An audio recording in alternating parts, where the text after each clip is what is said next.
শ্রীলঙ্কা আফগানিস্তান ম্যাচে শ্রীলঙ্কার জয়ের পর বাংলাদেশ যখন তাদের এই জয়ের বদৌলতে তাদের ঘাড়ে করেই আসলে কোনো মতে সুপার ফোরের জন্য কোয়ালিফাই করেছে, তখন আসলে অনেকের মনেই প্রশ্ন, বাংলাদেশ এই তিনটি ম্যাচে সুপার ফোরের যে কোনো একটি ম্যাচে জয়লাভ করার পরে কি আসলে বাংলাদেশ সুপার ফোর থেকে ফাইনাল খেলতে পারবে কিনা।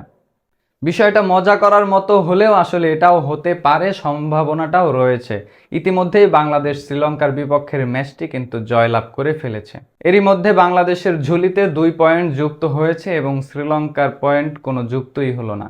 এখন বাংলাদেশের ফ্যানদের এটাই এখন প্রশ্ন, বাংলাদেশ এই 2 পয়েন্ট নিয়ে আসলে ফাইনাল খেলতে পারবে কিনা। তবে সেই বিষয়টাও আসলে সম্ভব। সেক্ষেত্রে যে কোনো একটি দলকে 3টি ম্যাচ জয়লাভ করতে হবে। সেক্ষেত্রে আমরা ধরতেই পারি ভারতই হচ্ছে এই 3টি ম্যাচ জয়লাভ করার জন্য সবচেয়ে উপযোগী দল। কেননা এশিয়া কাপের মঞ্চে যেই 4টি দল সুপার ফোরে কোয়ালিফাই করেছে তাদের মধ্যে সবচেয়ে ফর্মে থাকা দলটাই হচ্ছে এই মুহূর্তে টিম ইন্ডিয়া, এবং তাদের ক্যাপাবিলিটির জায়গাটাও আমরা এখন পর্যন্ত সবাই জানি।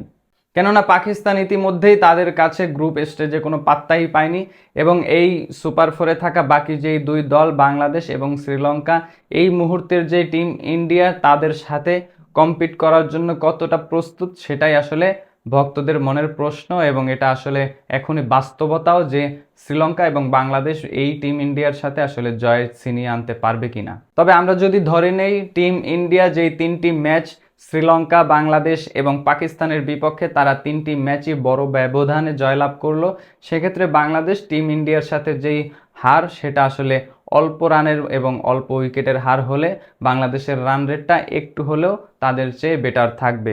পাকিস্তান এবং শ্রীলঙ্কার চেয়ে বাংলাদেশের রান রেটটা বেটার থাকবে, কেননা পাকিস্তান এবং শ্রীলঙ্কা ইন্ডিয়ার সাথে যেই হারটা তারা বড় ব্যবধানে হারবে, এটাই আসলে ভক্তদের চাওয়া। টিম ইন্ডিয়া 3টি ম্যাচই জয়লাভ করার কারণে বাংলাদেশ, শ্রীলঙ্কা এবং পাকিস্তান 3টি দলেরই আসলে 2টি করে ম্যাচ থাকবে নিজেদের মধ্যে। সেক্ষেত্রে বাংলাদেশ ইতিমধ্যেই শ্রীলঙ্কার বিপক্ষের ম্যাচটি খেলে ফেলেছে এবং 2 পয়েন্ট সংগ্রহ করে ফেলেছে। সেক্ষেত্রে বাংলাদেশের এখন বাকি রয়েছে পাকিস্তানের বিপক্ষের ম্যাচটি। সেক্ষেত্রে আমরা যদি ধরে নেই পাকিস্তানের বিপক্ষে বাংলাদেশ হেরে গিয়েছে, সেক্ষেত্রে অল্প রানের ব্যবধানে হারলে সেটাই সুবিধা, রান রেটটা একটু বেটার থাকার ক্ষেত্রে। এরপরে বাকি থাকে শুধু শ্রীলঙ্কা এবং পাকিস্তানের ম্যাচটি, কেননা পাকিস্তান বাংলাদেশের সাথে খেলে ফেলেছে, ইন্ডিয়ার সাথেও খেলে ফেলেছে, এবং শ্রীলঙ্কা ইন্ডিয়া বাংলাদেশের সাথে খেলে ফেলেছে। এখন শুধু নিজেদের মধ্যকার যেই লড়াই সেটাই বাকি। তবে ইতিমধ্যে আমাদের হিসেব মতে পাকিস্তান বাংলাদেশের সাথে জয়লাভ করেছে, সেক্ষেত্রে শ্রীলঙ্কা পাকিস্তানের ম্যাচে পাকিস্তানকে কোনোভাবেই জয়লাভ করানো যাবে না। সেক্ষেত্রে শ্রীলঙ্কা পাকিস্তানের বিপক্ষে ম্যাচটি জয়লাভ করলো, তবে রান রেটটা তাদের আসলে স্বাভাবিকভাবেই জয়লাভ করার কারণে বাংলাদেশের চেয়ে কম থাকবে। সেক্ষেত্রে 3টি দল পাকিস্তান, শ্রীলঙ্কা এবং বাংলাদেশ সবারই আসলে পয়েন্ট টেবিলের সংগ্রহটা 2 পয়েন্ট করে, কেননা সবাই আসলে একটি করে ম্যাচ জয়লাভ করেছে।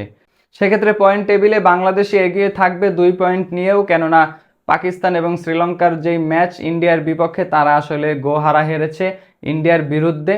সেক্ষেত্রে বাংলাদেশ যে ইন্ডিয়ার বিপক্ষের ম্যাচটা হেরেছে অল্প ব্যবধানে, যার ফলে বাংলাদেশের রান রেটটা পাকিস্তান এবং শ্রীলঙ্কার চেয়ে একটু বেটার।